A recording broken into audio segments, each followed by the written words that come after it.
All right, from time to time I like to do these micro lessons, which are full of information, practical information that you can use right away, but they have to be very easy to play and easy to understand, or at least that's the goal.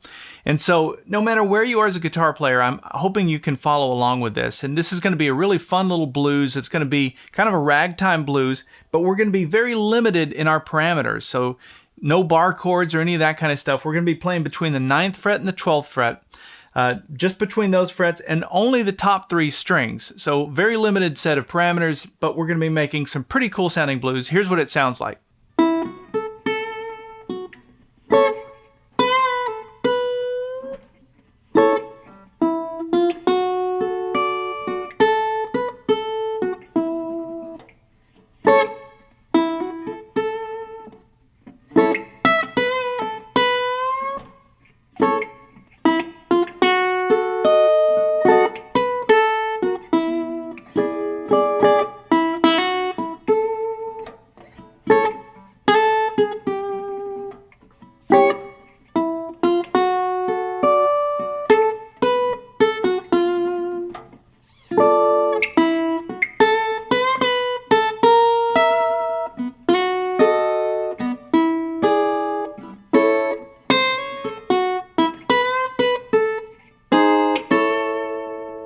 All right, so let's talk through everything and break down where everything's coming from.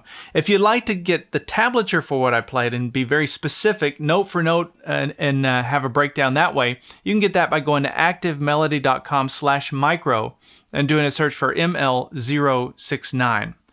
Okay, so the first thing I want to talk through, and I'm going to try and be as specific as I can. I don't have everything committed to memory. I just sort of made this little song up pretty quickly. But we're going to break it all down. But the first thing I want to do is just mention the key. Obviously, we're playing the key of A. And we're playing up here. Our 1 chord, the A chord, is going to be using the D shape out of Cage. So think of your D chord down in first position. That looks like this, right? If we were to play it up here, you'd be playing an A chord. And the way I know that is on the 2nd string where my ring finger is, sort of the tip of that triangle.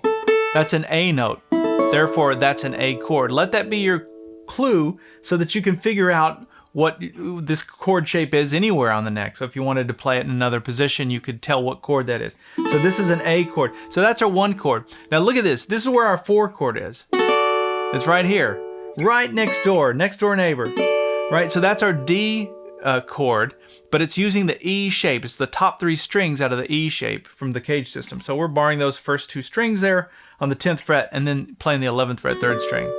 And then our 5 chord, look at this. Another next door neighbor. It's right in the same spot. So we're barring the first 3 strings now on the 9th fret, and then we're playing 10th fret 1st string. And that's an E7 chord. So you have your 1, 4, 5 in this tight little region here, really between just a couple of frets. And what I love about that is now you can play this 1, 4, 5 anywhere in the fretboard in any key just by moving it up or down. Just try and remember how you can play that 1, 4, 5 using those triads. Okay, so that's our 1, 4, 5. But if you notice, that song that I played in the intro had a few more chords. It sounded a little more sophisticated than just a standard 1, 4, 5. That's because we worked in some secondary dominant chords. So we played the 1 chord, then it went to the 4 chord, quick chord change or quick change, and then back to the 1 chord. That's kind of standard blues. But then I went to the 2 chord, the major 2 chord. This would be a B7 chord. It's actually a B dominant 7. And that's a technique called using a secondary dominant chord. I'm going to put a lesson up on the screen right now if you want to learn more about that. But basically, that's the 5 chord of your 5 chord. So that B7 is the 5 chord of your E7, and then the E7 is the 5 chord of the 1. So that's kind of what that secondary dominant sounds. You hear that in a lot of blues, sort of the ragtime blues style. So I worked that in, and then we go back to the 1, and then I went down and played the dominant 7 of the 1. So that would be an A7. Actually, in this one spot, I'm cheating. I did go out of our boundaries, so I went down to the 8th fret. But that's using the D7 chord shape. So that should make sense, right? Think down in first position. If you had your D chord and then you kind of reverse the fingering like that, you've got your D7. Well, the same thing here with your A and your A7. So then we go back to the 4 chord, and then I pull out the old minor 4 I love this. I got that from the Beatles. They do that in a lot of their stuff, and I always thought that was very clever. You play the 4, and then you play the minor 4. It's a nice transition to get you back to the 1. The last little set of chords, check this out, it goes like this.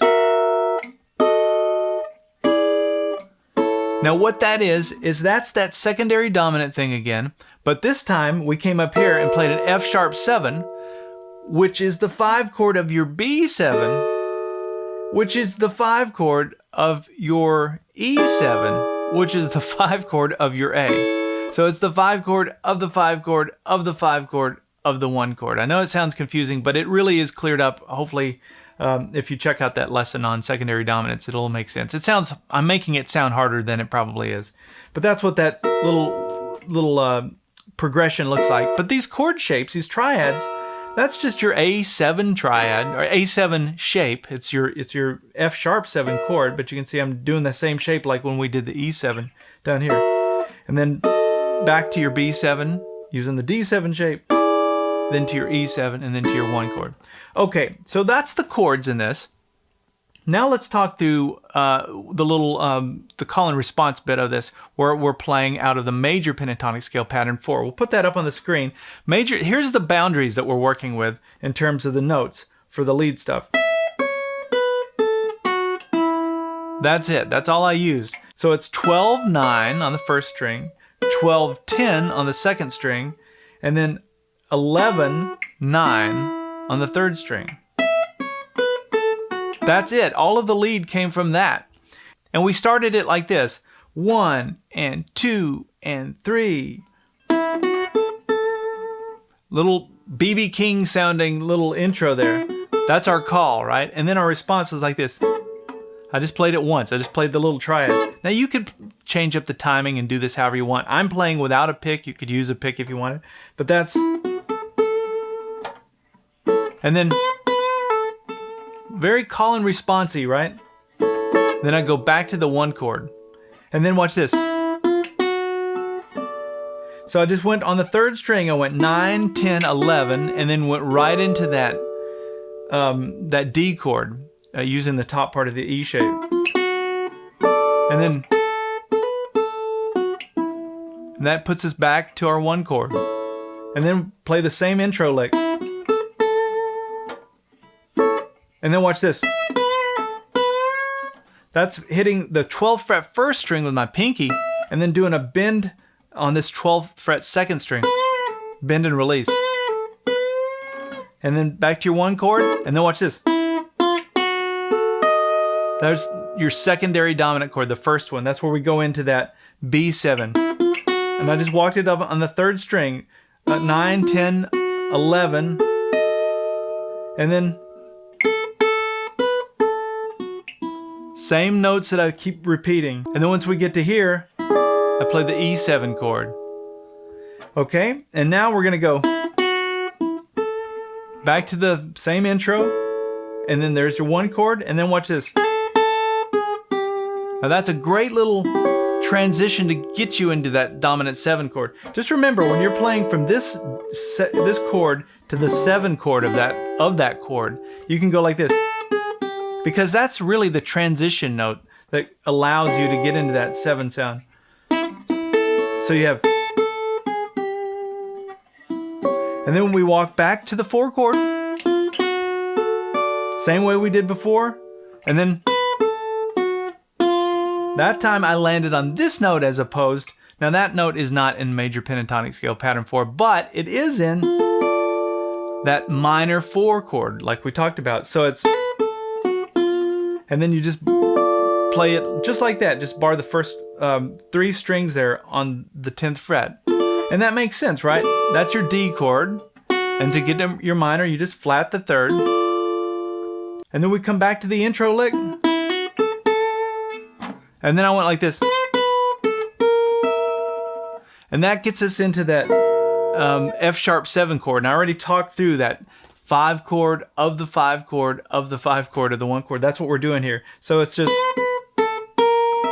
But I'm only playing... So it's 11th fret 2nd string, 12th fret 1st string, but it's just the top 2 strings out of that triad. That's all I needed of it. And then we come to the B7, to the E7, and then back to your 1 chord. And then there was a final lick that goes. So this final lick is just to slide into the 9th fret 1st string, and then we go 10th fret 2nd string, 11th fret 3rd string, down to your 9th fret 3rd string. And then there's that bend again on the 12th fret 2nd string. And then I just slid into the that final chord there, which is your A chord. Half step down, slide it up 1. But that's the whole thing, and hopefully this gives you some ideas for making music with a few parameters. You don't have to be all over the place and know every scale and know every piece of theory to start making music. Just take a few simple notes like that major pentatonic scale pattern 4. You've got that. You've got some chords. You could play this in lots of different ways. You could play this fast. You could play it heavy with overdrive. You could play it in any key now. You don't have to limit yourself to playing it here. So just take a few things like that and start really exploring them. That's really how you learn as a musician. It's taking a simple concept, getting good at that or getting comfortable with it, familiar with it, and then from there you can start piecing things onto it. All right, we'll see you in the next video.